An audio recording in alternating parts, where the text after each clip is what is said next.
할렐루야. 사랑하는 대강의 가족 여러분, 오늘 하루도 하나님의 말씀과 동행하는 삶이 되길 소망합니다.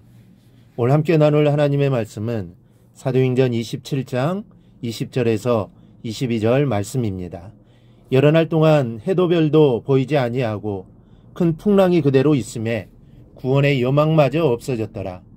여러 사람이 오래 먹지 못하였음에 바울이 가운데 서서 말하되, 여러분이여 내 말을 듣고 그레데에서 떠나지 아니하여 이 타격과 손상을 면하였더라면 좋을 뻔하였느니라. 내가 너희를 권하노니 이제는 안심하라. 너희 중 아무도 생명에는 아무런 손상이 없겠고 오직 배뿐이리라. 아멘. 오늘 본문은 여러 날 동안 해도 별도 보이지 아니하고 큰 풍랑이 그대로 있음에 구원의 여망마저 없어졌더라는 말씀으로 시작을 합니다. 이 바울이 항해하지 말자고 그렇게 말리고 충고했지만 향락의 욕심을 쫓아 무리하게 항해를 감행하더니 끝내는 비참한 꼴을 당하고 만 것입니다.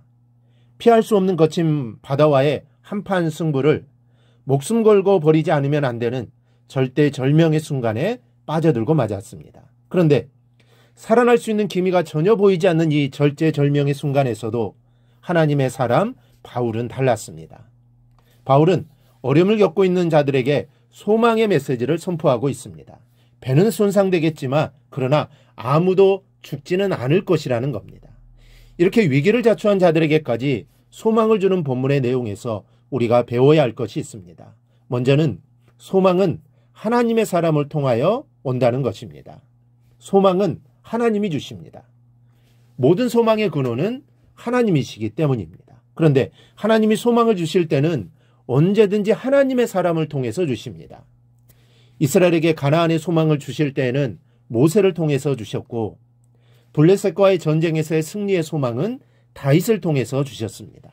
그리고 오늘 본문에서는 풍랑으로 인한 생명의 위험에 빠진 자들에게 그 자리에 있었던 바울을 통해서 구원의 소망을 주고 계신 하나님이십니다. 따라서 성도는 목자의 음성에 귀를 기울여야 하고 세상 사람들의 말보다는 같은 성도의 충고를 들어야 합니다.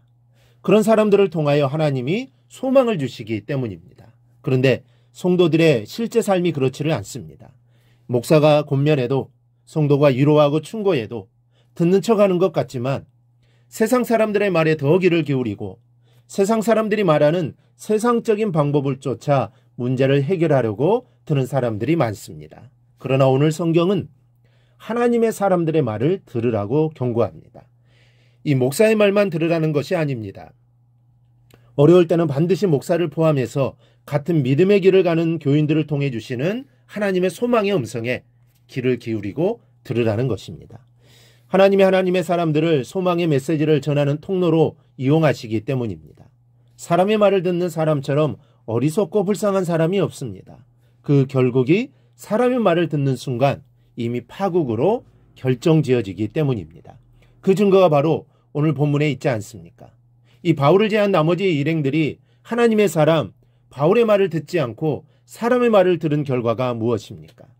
이 사람의 말이 그럴듯해 보였고 그래서 마음이 옥했지만 그러나 구원의 여망이 다 없어질 정도로 아찔한 위기를 초래한 것뿐입니다. 그것이 바로 이 결과였습니다. 그러니 인생의 위기를 맞고 계신 성도가 있다면 이제라도 목사의 말을 듣고 성도의 권면이나 충고에 귀를 기울여야 합니다. 절체절명의 위기 속에서도 하나님 바울을 통하여 소망을 주신 것처럼 지금 위기 속에서도 목사나 교우들을 통해서 하나님이 사랑하는 여러분에게 소망을 주실 것이기 때문입니다. 그러니 우리는 그 말에 귀를 기울이고 그 말 속에서 위로를 우리는 받아야 하는 것입니다. 둘째로 작은 손실에 연연하지 말아야 합니다. 오늘 바울은 생명은 건지게 되지만 배는 부서지고 파괴될 것이라고 했습니다. 그리고 실제 본문 이후의 전개를 보면 모든 사람이 생명의 구원을 얻되 배는 파괴되어 버리고 맙니다. 여러분, 목숨보다 배가 더 중요하다고 생각하는 바보는 세상에 없으리라고 생각합니다. 목숨을 잃으면 그것으로 끝이지만 배는 얼마든지 만들 수 있는 것은 상식입니다. 어린아이도 그 정도는 알고 있습니다. 위기 속에서 당한 손실이 바로 그렇습니다. 이 많은 것을 다행으로 생각하고 손실당한 것에 미련을 두지 말아야 합니다. 내 목숨이 온전하면, 그리고 사태가 이 정도에서 수습되고 위기를 넘기게 된 것을 감사하는 마음만 있으면 배를 다시 만들듯 얼마든지 다시 시작할 수 있기 때문입니다. 여러분, 어떤 사람이 실패한 사람인지 아십니까? 다 가졌어도 아직 성공하지 못했다고 생각하는 사람이 실패한 사람입니다. 그러나 다 잃었다고 실패했다고 생각하지 않는 사람은 실패자가 아닙니다. 거기서부터 새로 시작할 수 있기 때문입니다. 그렇다면 여러분은 인생이 실패자입니까? 성공자입니까? 내 못난 탓에 사람의 말을 듣다가 스스로 위기를 불러 넘어졌다고 낙심하지 마시기를 바랍니다. 그러면 정말 실패한 사람이 됩니다. 아직 살아있음에 만족하고 좌절하지 마십시오.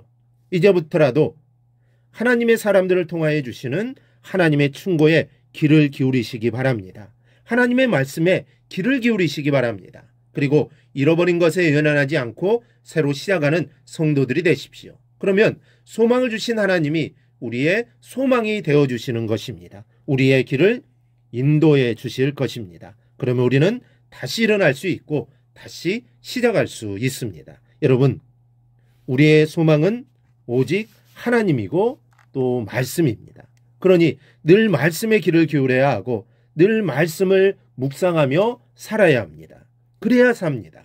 세상 의지하고 세상 사람들의 말을 따라가서는 실패할 수밖에 없습니다. 그 이유는 우리는 하나님의 사람이기 때문입니다. 이 사실을 기억하고 늘 하나님의 말씀에 귀 기울이며 살아가는 우리 성도들이 되기를 주님의 이름으로 축원합니다. 오늘 묵상한 말씀을 굳게 잡고 삶으로 실천하며 살아내는 대강의 모든 성도들이 되기를 축복합니다.